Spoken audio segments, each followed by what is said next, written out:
This is a Jimdo tutorial. Start now, first step. Second, choose template. Third, type your email and password. Click the box to verify, and let's do this. Create a domain, then check the domain.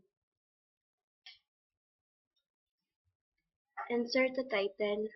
Go to menu to change your font.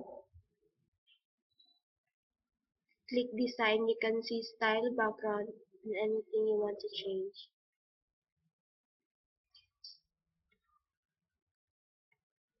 Save your work.